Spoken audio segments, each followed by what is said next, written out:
ሰላም ክቡራት ተኸታተልቲ ሓበን ቤትና ከመይ ትኾኑ? ኣነ እግዚኣብሔር ይመስገን ሰላም ኣለኹ። ንስኹምን ኣብ ዘለኹሞ ሰላም ክትህልው ብኣምብል ተስፋየ ብፍላይ ድማ ኣብዚ ሕጂ ግዜ ማለት እዩ ንሎማዓንቲ ከምቲ ኣብዚ ላዕሊ ዝረኣናዮ ማለት እዩ ቃላት ኮይኖም ኣገደስቲ መዓልታዊ ንጥቀመሎም ቃላት ኮይኖም ኣንጻራውያን ማለት እዮም። ኣንጻራውያን ቃላት እዮም። ገሊኦም ክትፈልጥዎም ትኽእሉ ኢኹም፣ ገሊኦም ድማ ሕጂ ክትፈልጥዎም ኢኹም ወይ ዘይትፈልጥዎም ክኾኑ ይኽእሉ እዮም ማለት እዩ። ስለዚ ክሳብ ጀሚረ ክሳብ ዝውድእ እዛ ቪድዮ ማለት እዩ ብሰላም ተኸታተሉኒ። ሰናይ ምክትታል።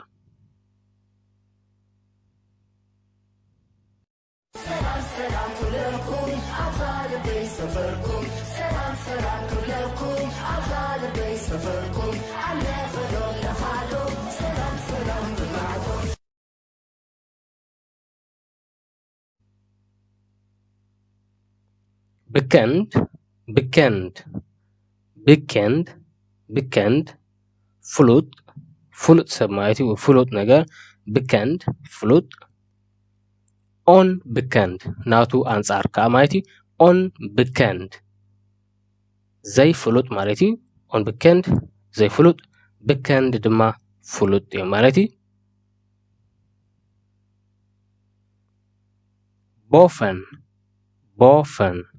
ቦፈን ላዕሊ፣ ብኔደን ናቱ ኣንጻር ማለት እዩ ብኔደን ታሕቲ። ቦፈን ላዕሊ፣ ብኔደን ታሕቲ።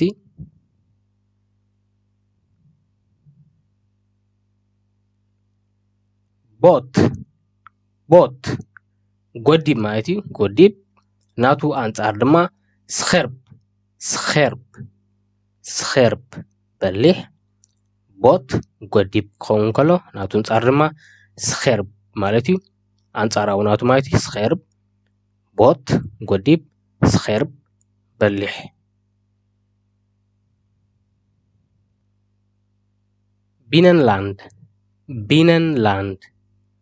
ቢነንላንድ ውሽጢ ሃገር ወይ ኣብ ውሽጢ ሃገር ናቱ ኣንጻራዊ ድማ ባውተንላንድ ወፃኢ ወይ ከዓ ወፃኢ ሃገር ማለት እዩ።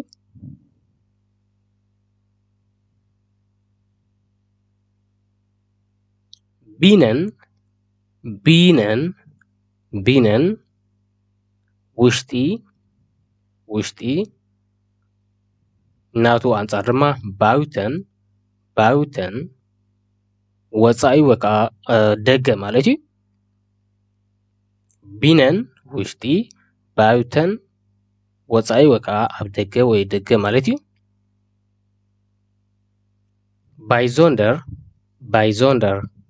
ባይዞንደር ፍሉይ፣ ባይዞንደር ፍሉይ ናቱ ኣንጻራዊ ድማ ኽቮን ልሙድ ማለት እዩ። ልሙድ ነገር ባይዞንደር ፍሉይ ነገር ክኸውን ከሎ ወይ ከዓ ሓድሽ ነገር ምስ ዘሎ ፍሉይ ነገር፣ ኽቮን ድማ ልሙድ ማለት እዩ። ኣንጻር ናቱ ማለት እዩ። ኽቮን ልሙድ፣ ባይዞንደር ፍሉይ።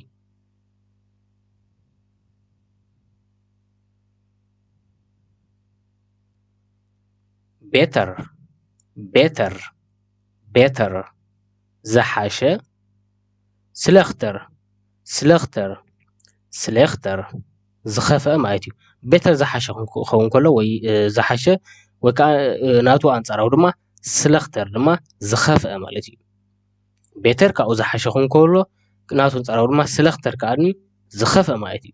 ቤተር ዝሓሸ፣ ስለኽተር ዝኸፍአ ማለት እዩ።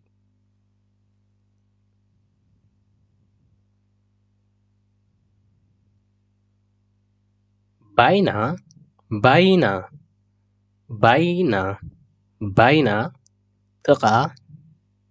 ጥቃ ወይ ከዓ ምቕራብ ማለት እዩ። ባይና ንኣብነት ሕጂ እግበን ባይና ክላር ትብል ምሽ ሕጂ ኣነ ቀሪበ ክውድእ ትብል ኣለኻ ማለት እዩ። ሕጂ ምቕራብ ወይ ከዓ ጥቃ ወይ ከዓ ማለት እዩ። ናቱ ኣንጻራዊ ድማ ሄለማል ሙሉእ ወይ ከዓ ሙሉእ ማለት እዩ። ወይ ከዓ ብሙሉእ ባይና ጥቃ ወይ ከዓ ምቕራብ ክኸውን ከሎ ሄለማል ድማ ሙሉእ ማለት እዩ። ich bin Helma klar. Ich bin Helma klar. أنا ملو وديت ولا لا تغلا وديت ولا لا باينا تايلانيرنا ich bin باينا klar. أنا قريبة كود إلانيرنا مش جواب Helma لا تانصار ما ich bin Helma klar تقول وديت تغلا لا ولا لا مالتي ملو وديت ولا لا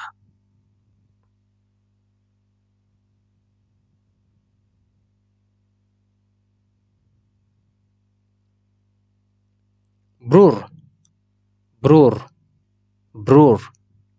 حاو زوس حفتي برور حاو أنا تانصار ما زوس كاني حفتي مالتي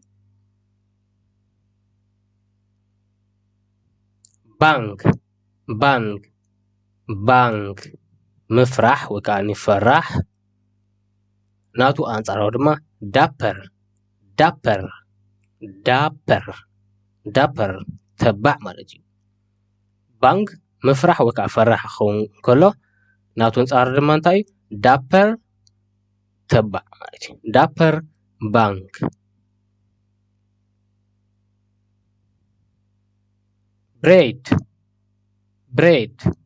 بريد صفحات وكا سفح خون كله ناتو أنصار دما سمال نيشتي مالتي سمال نيشي خونغولو سمول بإنجليش مالتي سمال نيشي خونغولو بريد دما صفحات وكا سفح مالتي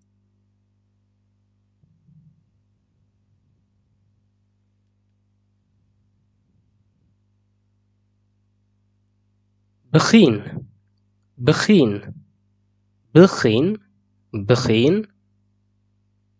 مجمرتا أيند وكا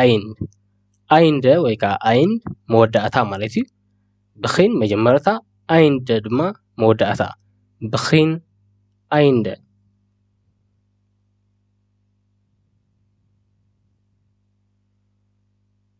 بوفن لعلي under تحتي بوفن لعلي under تحتي وكأني وشتي مالتي تحتي وكا وشتي خنقول نخيلنا under بوفن لعلي under تحتي وكأني وشتي مالتي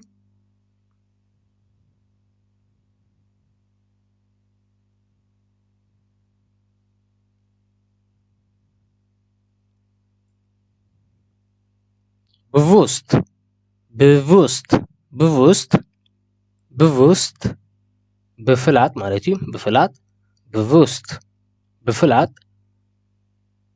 onbewusst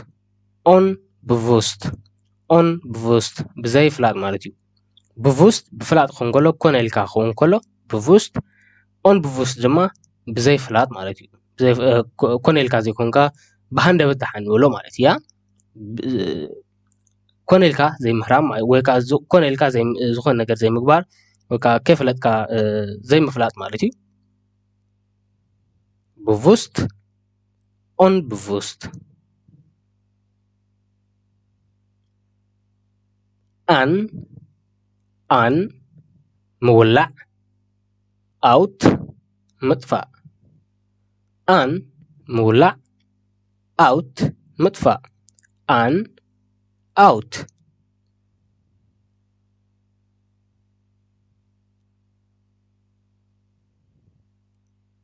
arm دخا رايك هابتام arm دخا خونكولو ناوتو أنصارما رايك هابتام مالتي arm حج ولا إيد خون خلي جن arm أبزي بدخا إناتك من الزلنا بختي خلت ترجم السفر اللي تركم كله خلي جن arm حج بدخا إناتك من الزلنا أرمون كأزبا إيدون خون خلي مالتي arm تاعنا دخا رايك هابتام إلنا مالتي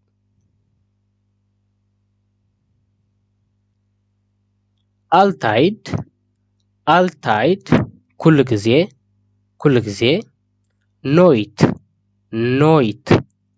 بفتصم مالتي alltid always مالتي نويت كاني never مالتي بإنجليش alltid كل جزء خون كله ኖይት ድማ ብፍጹም አልታይድ ኖይት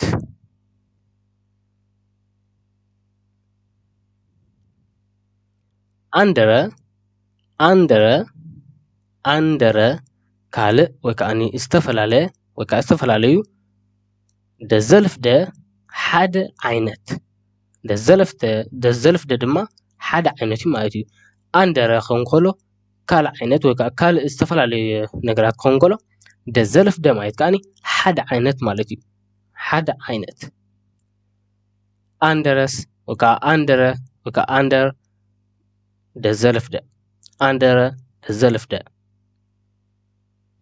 ኦኬ እምበኣር ክቡራት ተኸታተልቲ ሓበን ቤትና ናይ ሎማዓንቲ ቪድዮ ናይ ሎማዓንቲ ቃላት ማለት እዩ ቀዳማይ ክፋል ኣብዚ ወዲእ ኣለኹ ማለት እዩ ንሎማዓንቲ እዚ ክኾነና እዩ ማለት እዩ ነዚ ኣብ ዝመፅእ ድማ ብካልእ ቪድዮ ክንራኸብ ኢና ማለት እዩ ክሳብ ኣብ ቀፃሊ ንራኸብ ሰሰናይ እንዳበልኩ ክፋነወኩም እየ ቻው